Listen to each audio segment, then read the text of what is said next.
Assalamualaikum warahmatullahi wabarakatuh. Halo teman-teman, perkenalkan nama aku Yunda Mariska dari Prodi Pendidikan Biologi Universitas Lampung. Di sini, aku akan memaparkan sedikit tentang materi sistem pernapasan.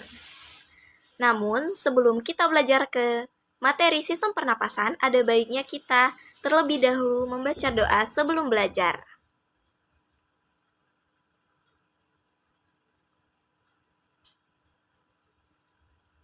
Baik, untuk materi sistem pernapasan kali ini, kita akan membahas tentang keterkaitan sistem organ pernapasan dengan fungsinya, serta kelainan apa saja sih dan atau gangguan apa saja sih yang ada di dalam sistem pernapasan. Namun, sebelum kita membahas lebih lanjut, mari kita simak video berikut ini bersama-sama. Wow, manusia bisa membedakan lebih dari 1 triliun bau loh, dan setiap orang punya bau badan yang unik. Haha, jelas dong. Tapi tenang, bau badanku gak akan sampai ke kamu kok. Nah, kamu penasaran gak sih dengan prosesnya? Yuk, kita cari tahu. Semisal kamu sedang makan kue hangat, baunya wangi, rasanya juga lezat. Saat kamu melumatnya di dalam mulut, kuemu mulai melepaskan molekul kecil. Molekul ini bergerak melalui kerongkongan dan sebagian juga mencari jalan menuju hidung. Nah, sekarang coba bayangkan kamu berjalan memasuki ruangan yang diterangi cahaya lilin beraroma vanila. Kamu mengenali bau harum itu. Setelah kita menyimak video tadi, kita bisa menyimpulkan pertanyaan kenapa ya kita bisa membedakan antara bau masing-masing bau badan maupun bau makanan yang ada pada video tadi. Nah, ada satu nih jawabannya, yaitu kita mampu ngebedain bau, yaitu bau badan tadi dan bau makanan itu karena adanya organ hidung. Nah, di dalam hidung itu kan ada rongga hidung. Nah, rongga hidung ini termasuk ke dalam organ yang berperan di dalam sistem pernapasan kita. Dan sistem pernapasan manusia adalah organ dan jaringan yang membantu kita dalam bernapas. Nah, organ pernapasan pada manusia ini terdiri dari hidung, pangkal tenggorokan, trakea, bronkus, bronkiolus, serta paru-paru. Nah, mari kita bahas satu persatu organ di dalam sistem pernapasan ini, serta kita bahas juga kelainan di dalam organ sistem pernapasan. Pertama yang membantu proses pernapasan kita adalah hidung. Nah, di dalam hidung terdapat rongga hidung yang merupakan rongga tempat masuknya udara saat kita bernapas. Pada rongga hidung terdapat rambut hidung yang berfungsi menyaring udara yang masuk ke dalam hidung. Nah, tidak hanya itu, di dalam rongga hidung terdapat juga ujung-ujung saraf pembau. Nah, saraf inilah yang membantu kita untuk membedakan bau-bau yang masuk ke dalam hidung. Jadi, secara keseluruhan, fungsi hidung maupun rongga hidung adalah tempat masuknya udara, sebagai penyaring udara melalui rambut-rambut halus atau lendir di dalam hidung, serta sebagai indera penciuman. Organ yang kedua ada laring. Nah, laring atau yang biasa kita sebut dengan pangkal tenggorokan berfungsi sebagai tempat melekatnya selaput atau pita suara. Nah, pada laring inilah suara kita dapat dihasilkan loh. Organ yang ketiga ada trakea. Trakea terletak di depan tenggorokan dan terdiri dari tulang-tulang rawan yang berbentuk seperti cincin. Nah, di trakea inilah ada katup yang berfungsi untuk membuka dan menutup saluran pernapasan. Mekanisme dari sistem kerja trakea yaitu ketika kita sedang berbicara, katup akan menutup, saluran makanan tertutup, dan saluran pernapasan terbuka. Sedangkan ketika kita menelan, katup membuka, saluran makanan terbuka, dan saluran pernapasan tertutup.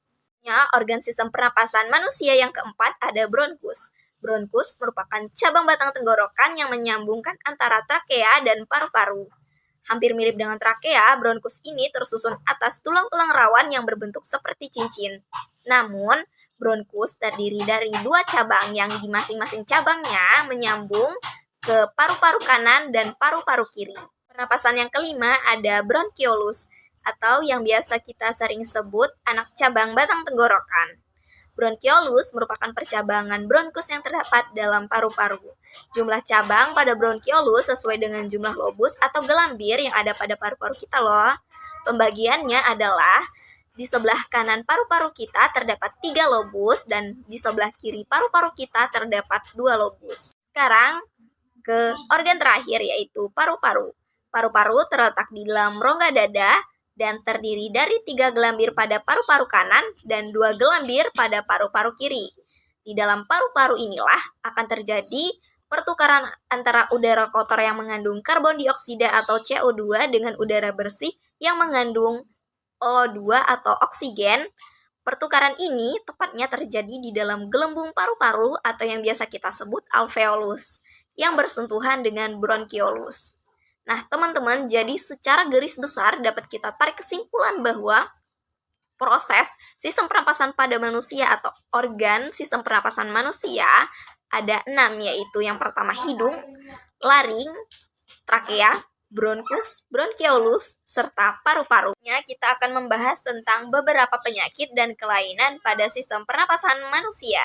Yang pertama ini ada penyakit yang biasa disebut dengan emfisema. Jadi penyakit emfisema merupakan penyakit yang disebabkan karena alveolus mengalami kehilangan elastisitasnya. Nah, kantong udara pada paru-paru juga akan mengalami kehancuran secara perlahan, sehingga membuat nafas menjadi pendek-pendek.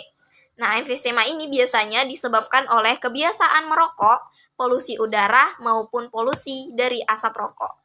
Nah, makanya kita jangan merokok ya. Yang kedua ada kanker paru-paru. Nah, seperti halnya kanker jenis lain, kanker paru-paru ini juga merupakan penyakit yang berbahaya. Nah, penyakit ini disebabkan karena sel kanker yang tumbuh di paru-paru dan terus tumbuh tidak terkendali. Bila dibiarkan, sel kanker ini akan menyerang bagian tubuh lainnya.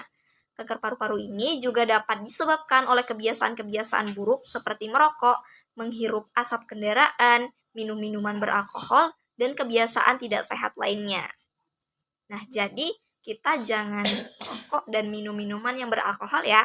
Penyakit yang ketiga ada TBC atau tuberkulosis. Nah, TBC ini merupakan penyakit yang disebabkan oleh bakteri, yaitu bakteri Mycobacterium tuberculosis. Nah, bakteri ini menyerang paru-paru dan menimbulkan bintil-bintil pada dinding alveolus. Nah, karena adanya bintil-bintil pada dinding alveolus ini, sehingga difusi oksigen akan menjadi terganggu. Nah, biasanya penderita TBC ini akan mengalami batuk darah. Penyakit selanjutnya ada penyakit asma. Penyakit asma ini terjadi karena penyempitan saluran pernapasan. Penyebab penyempitan saluran pernapasan disebabkan oleh alergi terhadap debu, pasir, bulu, alergi serangga kecil maupun rambut. Nah, penyakit ini juga dapat muncul kembali jika suhu lingkungan yang terlalu dingin, serta ketika penderitanya mengalami masalah psikologis. Nah, jika tidak segera ditangani, penderita dapat mengalami kematian akibat sesak nafas. Yang selanjutnya ada penyakit laringitis. Nah, penderita laringitis akan mengalami peradangan yang terjadi di laring atau pangkal tenggorokan karena infeksi bakteri, virus, dan jamur. Penyakit yang terakhir yaitu ada penyakit bronkitis. Nah, penyakit bronkitis itu yaitu penyakit gangguan pada cabang trakea atau bronkus akibat infeksi. Nah, infeksi ini akan menyebabkan penderita menghasilkan lendir yang menyumbat bronkus sehingga penderitanya akan mengalami sesak nafas. Setelah kita membahas penyakit maupun kelainan pada sistem pernapasan manusia, ternyata banyak juga ya penyakit maupun kelainan yang ada pada sistem pernapasan manusia. Nah, oleh karena itu, aku berpesan kepada kalian untuk selalu senantiasa menjaga kesehatan termasuk kesehatan pada sistem pernapasan kita. Nah, aku Yunda Mariska, pamit undur diri dari materi sistem pernapasan kali ini. Aku akhiri, wassalamualaikum warahmatullahi wabarakatuh.